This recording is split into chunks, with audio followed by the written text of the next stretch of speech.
শুধুমাত্র জুলাই জাতীয় সনদের উপরে হ্যাঁ অথবা না ভোট দিবে।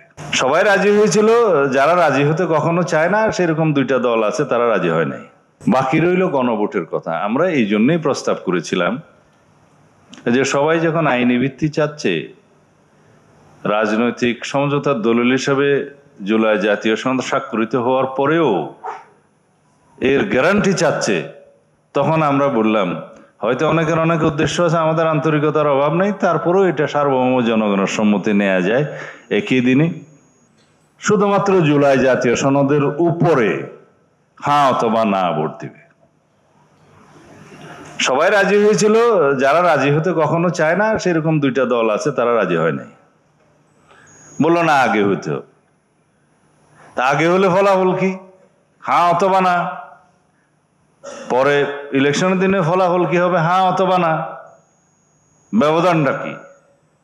গণভোটে যদি জুলাই জাতীয় সনদের পক্ষে জনগণ হ্যাঁ বলে, যেহেতু সংস্কার চাই আমরা, তাহলে সেটা বাস্তবায়নের জন্য সংসদের উপর একটা নৈতিক বাধ্যবাধকতা আসবে।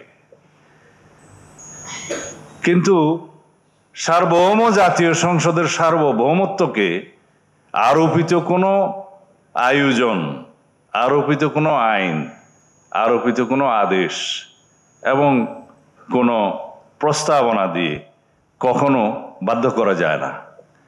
এটাই সার্বভৌমত্ব পার্লামেন্টের, জাতীয় সংসদের।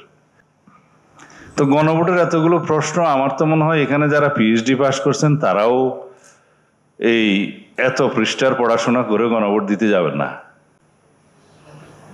যে সমস্ত কঠিন প্রশ্নাবলী করেছে, একবার বলেছে জুলাই জাতীয় সনদ সংবিধান সংস্কার বাস্তবায়ন আদেশ 2025 এবং জুলাই জাতীয় সনদ, এর উপরে আপনি হ্যাঁ বা না বলেন।